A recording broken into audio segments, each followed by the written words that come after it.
লক্ষ্মীপুরে বিলুপ্ত হতে বসেছে গ্রামীণ ঐতিহ্যবাহী বাঁশ বেত শিল্প। জেলায় রয়েছেন প্রায় ৫,০০০ শিল্পকর্ম কারিগর। তারা জানিয়েছেন নানাবিধ সংকটে হারিয়ে যেতে বসেছে শিল্প। তারপরও কিছু পরিবার বংশ পরম্পরায় আঁকড়ে ধরে রেখেছেন তাদের আদি পেশা। কারিগরদের সরকারি সহায়তার আশ্বাস দিয়েছেন বিসিক কর্মকর্তা। সাইদুল ইসলাম পাভেলের পাঠানো তথ্য এবং ছবিতে ডেস্ক রিপোর্ট। বাড়ির উঠানে বসে চলছে শিল্পকর্ম। বানানো হচ্ছে বাঁশ ও বেতের তৈরি কুলা, চালুন, খাঁচা, মাচা, চাটাই, ঝুড়ি, মোড়া ও মাছ ধরার চাই সহ অনেক পণ্য। নিপুণ হাতের ছোঁয়ায় গড়া প্রতিটি পণ্য যেন বাংলার ঐতিহ্য ও সমৃদ্ধির কথা স্মরণ করিয়ে দেয়। প্রায় ৪০ বছর ধরে বাঁশ ও বেতের আসবাবপত্র তৈরি করে আসছেন পৌরসভার ২২ মারা এলাকার গাজীবাড়ির কোরবান আলী ও তার পরিবার। এসব পণ্য বাজারে বিক্রি করে জীবিকা নির্বাহ করছেন। আমরা কয়েকজনে করি, আঙ্গুর জিনিসের চাহিদা কমে গেছে, বাঁশের দাম বাড়ে গেছে, সারা নদীর দরকার আছে।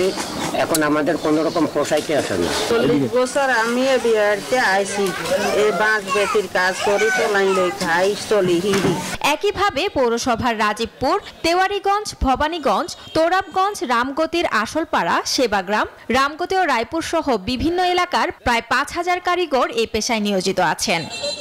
এদিকে বাজারে নিত্য নতুন প্রযুক্তির প্লাস্টিক পণ্যের দাপটে কমতে শুরু করেছে এসব পণ্যের কদর। ফলে অস্তিত্ব সংকটে এই শিল্পটি। বাজারে স্বল্প লাভে বিক্রি হচ্ছে এসব পণ্য। প্লাস্টিকের যে পণ্য বাইর হয়েছে ওইগুলোর কারণে আমাদের এটা ব্যবসায়টা খুবই একবারে হয়ে গেছে, ড্যাম হয়ে গেছে।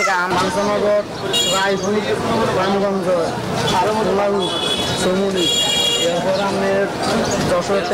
ঐতিহ্যবাহী এই শিল্পকে আধুনিকায়ন ও বাঁচিয়ে রাখতে দৃশ্যমান পদক্ষেপ নেওয়ার আশ্বাস দেন বিসিকের এই কর্মকর্তা। যাদের সমস্যা আছে তাদেরকে আমরা বলেছি বিসিক থেকে আমরা মহিলাদের জন্য ৫% সরল সুদে আমরা ঋণ সহায়তা দিচ্ছি এবং পুরুষদের জন্য ৬% সার্ভিস চার্জে আমরা ঋণ সহায়তা দিচ্ছি। বাঁশ ও বেত শিল্পকে বাঁচিয়ে রাখতে এবং বেকার সমস্যা দূর করতে সরকারি সহায়তার দাবি স্থানীয়দের।